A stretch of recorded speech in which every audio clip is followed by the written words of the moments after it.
You may think you can only get a salon-worthy blowout at the salon. Let's challenge that. I'm going to show you how you can get a killer blowout at home. Living Proof Blowout gives me a fast and easy blowout so I can spend less time styling. It holds and molds my brushwork, and it even has heat protection. But I'm getting ahead of myself. Let's go back to the beginning. Okay, so I've applied my leave-in conditioner. I like to do that because my hair is a little bit more dry. But the great thing about Blowout is that it layers well with all of my products. The next thing I need to do is detangle my hair. You can use a couple of things. You could use a wide tooth comb or a paddle brush. I prefer the paddle brush just because it's easier to get through all the tangles in my long hair. So let's do that. Now that I'm done detangling my hair, I'm going to give it a rough dry with the highest speed on my blow dryer. Something important to look for in a hair dryer is that it is tourmaline, ionic, and ceramic.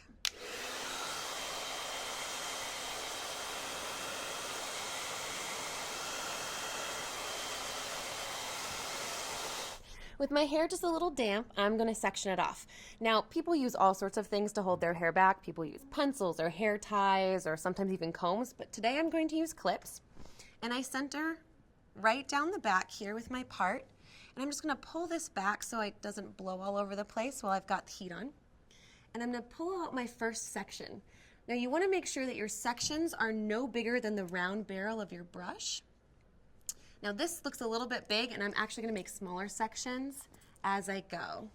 Now I'm going to apply Blowout to each section just before I hit it with the heat. Now you can put it all over, but you get the best results if you put it on just before you hit it with that heat. So I'm going to use a nozzle on my hair dryer. It helps smooth the cuticle and gives you a polished look while controlling the frizz. And I'm also going to use a boar bristle brush. It's better than plastic, it's not as abrasive, and it gives me just the right amount of tension to control my hair. To start, I set my blow dryer to high heat with high speed. That way I can really get in at the root and then dry all the way to the ends. Now, if you want to get more volume, make sure to style away from your face.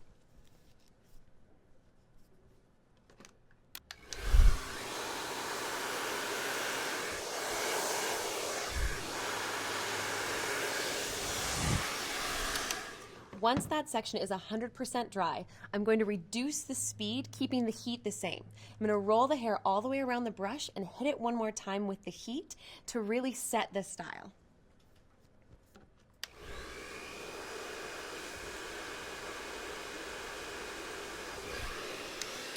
Once that's done, I'm going to hit it with Cool to really lock my style in place. Then I'm going to release it from the brush, and you can already see the kind of detail that I'm getting. Okay, we're going to move on.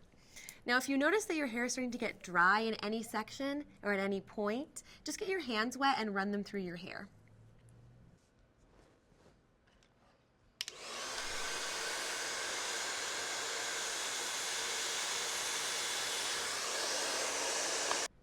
If you're like me, the real struggle begins with getting the back of your hair. So you're going to want to start with a section no wider than the brush once more and clip back the rest of your hair just so that it doesn't get in the way. And one of the most common mistakes in blow drying is pointing the nozzle upwards instead of downwards. When you point it downwards, you get a nice smooth blowout and it avoids any frizz or flyaways.